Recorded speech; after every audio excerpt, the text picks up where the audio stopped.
شاہد جو کہ ایک خوبصورت اور بہت بڑے معزز خاندان سے تعلق رکھتا تھا، اپنا شہر اور ماں باپ کو چھوڑ کر ایک دوسرے شہر علم حاصل کرنے کے لیے گیا۔ وقت کے ساتھ ساتھ وہ اس شہر کے معززین سے ملتا جلتا رہا۔ جب وہاں لوگوں نے اس کی شخصیت کو صحیح طرح سے پہچانا تو وہ اسے پسند کرنے لگے اور اسے گورنر کے دربار میں ایک ملازمت دے دی، جس سے شاہد بہت خوش ہوا۔ شاہد کو یہ شہر بہت پسند آنے لگا اور وہ اس کے لوگوں سے مانوس ہو گیا۔ اب وہ اس ملک سے واپس نہیں جانا چاہتا تھا۔ اس نے وہاں ایک گھر خریدا اور وہاں رہنے لگا اور اپنا زیادہ تر وقت کام اور پڑھائی میں تقسیم کرنے لگا۔ اس کی شادی نہیں ہوئی تھی اور پیسے اپنے ماں باپ کو بھیجتا رہا۔ وقت گزرتا گیا، شاہد کو اپنی ذاتی کاموں کے لیے وقت نہیں ملتا تھا، جیسے کہ کپڑے دھونا، کھانا پکانا، کیونکہ وہ کام اور پڑھائی میں مصروف رہتا تھا۔ لہٰذا اس نے فیصلہ کیا کہ ایک لونڈی خرید لے جو اس کے گھر کو اور سب کاموں کو سنبھال سکے۔ ایک دن شاہد غلاموں کی مارکیٹ گیا اور وہاں ایک خوبصورت لونڈی پر اس کی نظر پڑی۔ وہ اس کے حسن کو دیکھ کر بے بس ہو گیا اور اس کو خریدنے کا ارادہ کیا، لیکن اس کا مالک اس کی بہت زیادہ قیمت لگا رہا تھا۔ وہ اتنی خوبصورت تھی کہ شاہد اس کو چھوڑنا نہیں چاہتا تھا، اس لیے وہ ہر قیمت ادا کرنے کو تیار تھا۔ آخرکار قیمت لگانے کے بعد پیسہ ادا کیا گیا اور معاہدہ لکھا گیا۔ لونڈی نے اپنے نئے مالک کے ساتھ جانے کے لیے تیاری کی، مگر اس سے پہلے اس نے ایک حیران کن حرکت کی۔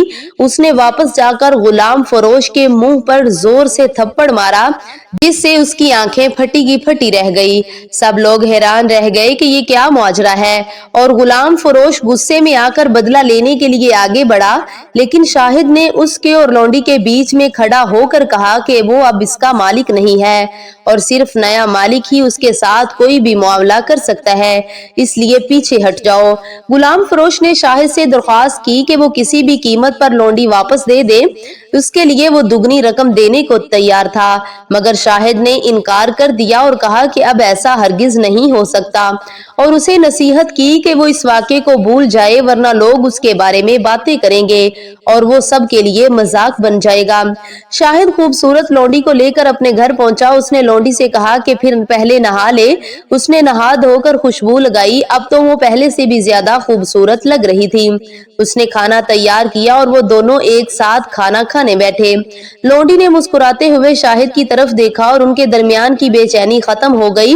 پھر لونڈی نے شاہد سے کہا، تم نے مجھ سے نہیں پوچھا کہ میں نے اس شخص کو تھپڑ کیوں مارا؟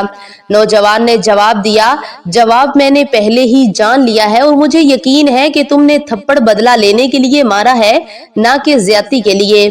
لونڈی نے کہا، تم صحیح کہتے ہو، لیکن کیا تم نے یہ جان لیا ہے کہ بدلہ کس بات کا؟ شاہد نے کہا، ایک آزاد عورت کو غلام بنایا گیا، اسے تربیت دینے کی کوشش کی گئی، مگر وہ تربیت نہیں ہو سکی، اس لیے اسے تکلیف دی گئی اور اذیت دی گئی۔ لونڈی نے حیران ہو کر کہا، تم نے بالکل ٹھیک کہا، خدا کی قسم میں نے کبھی کسی کو تمہارے جیسا نہیں پایا۔ تم نے یہ سب کیسے جانا؟ شاہد نے کہا، علم سے جو میں نے حاصل کیا، اخلاق سے جو میں نے سیکھا، اور اصل سے جو میں نے اپنایا۔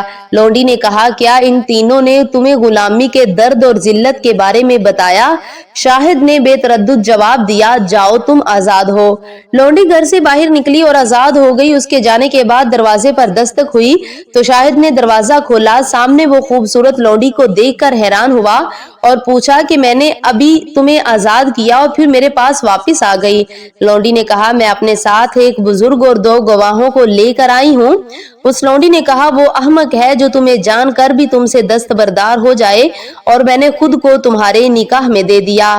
پھر دونوں کا نکاح ہوا اور وہ خوشی خوشی زندگی گزارنے لگے۔ اگر ویڈیو پسند ہے تو ویڈیو کو لائک اور چینل کو سبسکرائب ضرور کریں۔ ملتے ہیں ایک اور نئی ویڈیو کے ساتھ۔ وعلیکم السلام ورحمۃ اللہ وبرکاتہ۔